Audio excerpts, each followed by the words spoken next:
Hello guys, welcome to today's lesson. My name is Srinidhi. I've been working with Unacademy for a few months now. I teach English grammar on this platform. You guys can follow me on Unacademy by downloading the Unacademy Learning app on your phone, and please do check out the YouTube channel as well. So, just like previous lessons, we're going to learn quite a few words from the Hindu newspaper along with its meaning and its usage. So, here we go. Hello guys, so we're in the lesson 8 of lesson 8 under the course Daily Hindu Analysis. So these are the words from yesterday's newspaper, which is 6th of March 2018. Okay, so the previous lesson was also from the same newspaper, so these words are also from the same newspaper, which is yesterday's newspaper. So let's get started with this set of words. First one is loom. Loom is a verb which means appears vague, large and threatening. So it is not something which is vague is not very clear. For example, give me that. If I say give me that, it's the instructions are not clear. I'm not telling you what I want. I'm just saying give me that. So it's vague. That means which is not very clear. Large and threatening. Okay. So for example, the threat of another civil war looms over the civilians. That means the threat of another civil war looms. That means it is appearing to be very frightening for the civilians, obviously. Okay. Next one is bristles. It's a noun which means short hair that grows on a man's chin after he has shaved. Sometimes hair on the head is also called bristles when they cut very short. Okay, so the very tiny stubble after a man has shaved on the chin is called a bristle, as well as when you cut your hair very short on the head, it's called a bristle as well. So that's a noun part. But bristle, when acts as a verb, it means stand up, rise or prickle. So this is usually used with animals. Sometimes we use it with humans too, but the example might give you a better insight. When a stranger enters my house, my dog's hair bristles. That means my dog's hair rises up because he's angry and he wants to know who that person is. So he's just protecting. So that means stand up, rise or prickle. Bristle is usually used with hair. And I've seen many people make the mistake of telling the plural form of hair is hairs. No. Hair, hair. Okay, there is no plural form as hairs. It's only hair. Okay. Next one is opacity. It's a noun. That means the quality of lacking transparency. We know we've studied opaque objects where you can't see through them. So transparent objects, you can see through them. So opacity is nothing but lacking the transparency. For example, opacity in the banking sector is debatable. That means opacity in banking sector has created a lot of arguments among people that you can go on debating about the topic. It's a topic that is fit for debate. So that is what the meaning of this example is. So opacity is lack of transparency. Okay. So crony, it's a noun. So it is usually informal. For example, the meaning of crony is a friend or a companion whom you disapprove of. Disapprove of is that means you don't think that person is a friend of yours. You don't consider that person to be a companion of yours.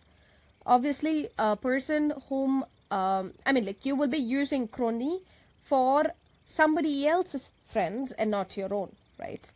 So, for example, he returned from a lunchtime drinking session with his business cronies. Here, I'm talking about somebody else. So, I don't want to call those set of people as friends. I rather use an informal way or a very unofficial way of calling them cronies. Okay, so he returned from a lunchtime drinking session with his business cronies.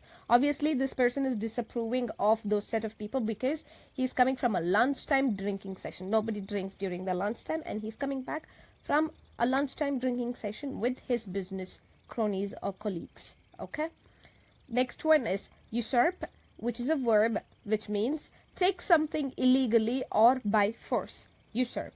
So example, Richard usurped the throne. That means he took the throne by force. It was not meant to be his. It was not legally his, but somebody else's. He took it by force from them. So we call that act as usurp. The noun form of usurp is usurpation and adjective is usurpatory.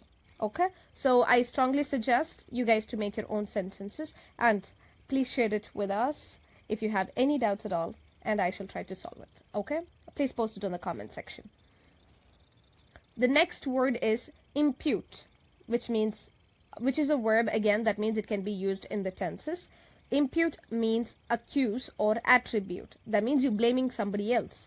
Accuse someone is to blame someone. So for example, I accuse you for stealing my pen. That means I'm blaming you for the loss of my pen and you stole it. I'm blaming you.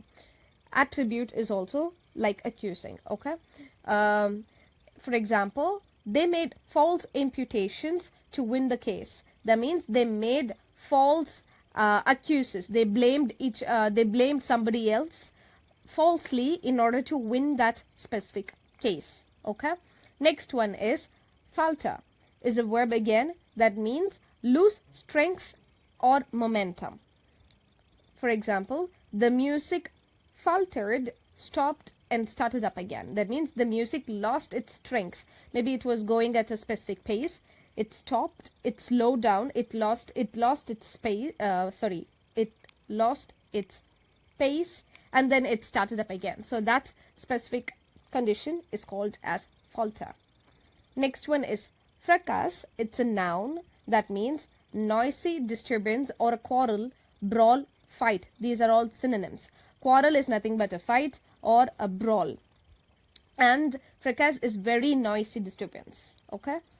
For example, the incident sparked a full-scale fracas as players from both sides blamed each other.